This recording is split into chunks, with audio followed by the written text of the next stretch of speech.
Kalau kita perhatikan dalam bidang ekonomi, kita cuba menaikkan yang ketinggalan dan menyamakan dengan orang yang lebih maju. Kalau kita perhatikan bandar-bandar di Malaysia ini, kita akan dapati semua kaum mencapai kemajuan. Bahkan saya lihat senarai-senarai orang kaya bilioner di Malaysia. Yang pertama siapa? Bilioner. Robert Koch. Itu Melayu lah tu. Yang kedua siapa? Ananda Krishnan. Melayu juga. Tak ada, kita toleran. Kita sanggup mereka mencapai kejayaan dalam negara kita. Kita nak supaya kita berkongsi negara kita ini. Inilah yang menyebabkan negara berbilang kaum ini maju sehingga sekarang ini terkenal sebagai sebuah negara yang termaju dalam dunia negara membangun. Tuan-tuan dan puan-puan, kita sebenarnya amat liberal.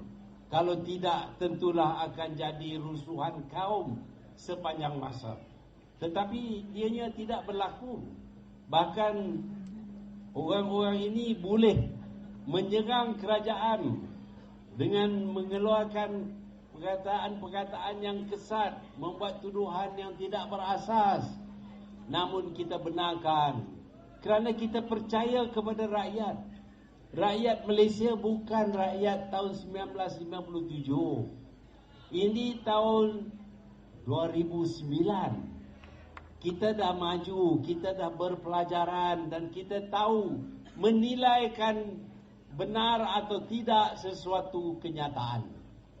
Kerajaan tidak perlu terlalu sangat mendabik dada menunjuk apa yang kita telah lakukan, kerana rakyat dapat lihat kemajuan negara kita ini. Kalau kita pergi ke negara lain, masuk ke kampung-kampung, jangan harap nak jumpa jalan tar, jangan harap nak jumpa bekalan air dan api. Tetapi di seluruh semenanjung terutamanya, hampir semua kampung-kampung yang terpencil mendapat bekalan air, api dan jalan yang begitu baik. Sebab itu mereka sekarang ini di kampung pun pakai motorcar Mercedes. Tapi mereka beli dengan duit sendiri, bukan duit orang lain. Jadi itu kejayaan yang dapat dilihat oleh kita. Tak perlulah pemimpin kerajaan selalu kata, tengok kami buat itu, kami buat ini. Tak payah. Kita tahu, kita dapat lihat dan kita dapat nilai. Saya yakin bahawa kita tidak akan gadai masa depan kita dengan menyerahkan hak kita kepada orang yang tidak bertanggungjawab.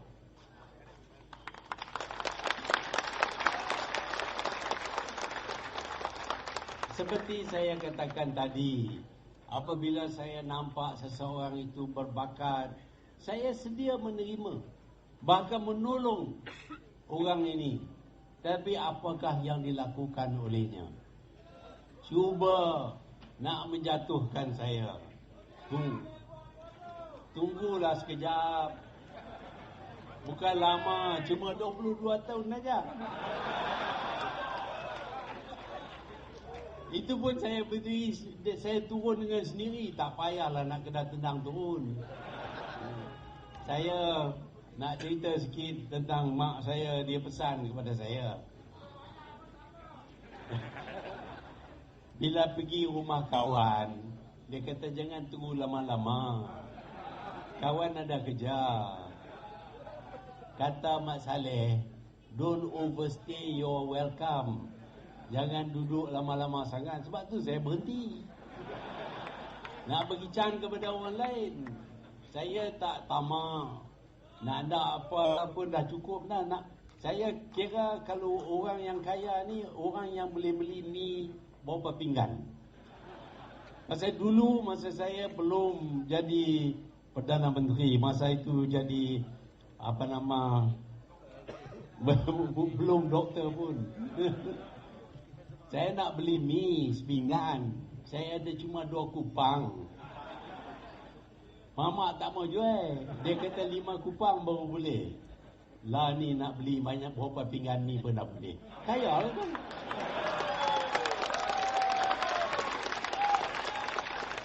Nak makan banyak mana sangat. Lama-lama nak pergi ke situ juga. Jadi kita tidak harus tamak. Sebaliknya apabila kita bekerja untuk kebaikan negara, untuk kebaikan rakyat, untuk kebaikan agama kita, itu lebih memuaskan hati kita. Itu adalah balasan yang terbesar yang dapat.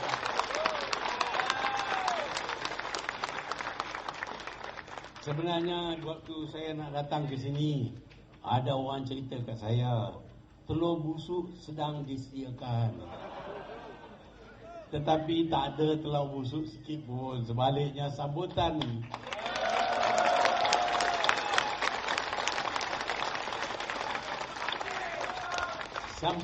dan tepuk sorak yang tuan-tuan bagi kepada saya lebih memuaskan hati daripada ringgit, tuan-tuan.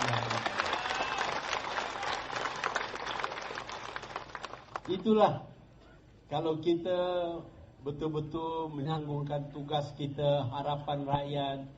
Saya fikir rakyat tidak akan tolak kita. Kalau kita lupa bahawa kita dilantik oleh rakyat untuk berkhidmat kepada rakyat, kita lupa, kita abaikan rakyat, percayalah rakyat akan tolak kita. Walaupun rakyat itu terdiri daripada parti yang sama dengan kita.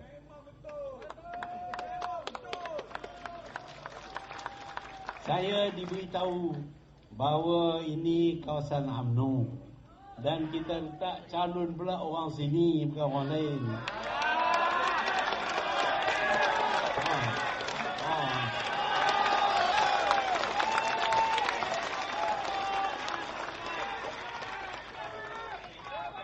Dulu kita buat silap sikit. Kita bawa orang daripada luar. Bukanlah tak ada bakat di sini, ada. Jadi kita berpendapat bahawa orang ini yang datang daripada sini akan betul-betul mengambil berat tentang harapan penduduk-penduduk di sini. Kalau kita buat silap dahulu, masa saya juga, minta maaf lah. Manusia ni mana ada yang tak buat salah. Saya bukan malaikat. Saya pun buat salah juga. Tapi saya nampak macam tuan-tuan dan puan-puan maafkan saya. Terima kasih lah. Jadi daripada kesalahan yang lama, kita tukar kepada kebaikan, kebetulan yang baru. Sebab itu saya berharap terutamanya mereka daripada ahli Barisan Ahli UMNO, MCA, Gerakan, PPP, yang MIC, yang pada ketika itu kecewa dan tutup hidung, bagi juga undi kat parti lawan. Apa nak buat? Tapi sekarang ni kita letak orang sini, orang UMNO. Jadi baliklah kepada UMNO, kepada MCA,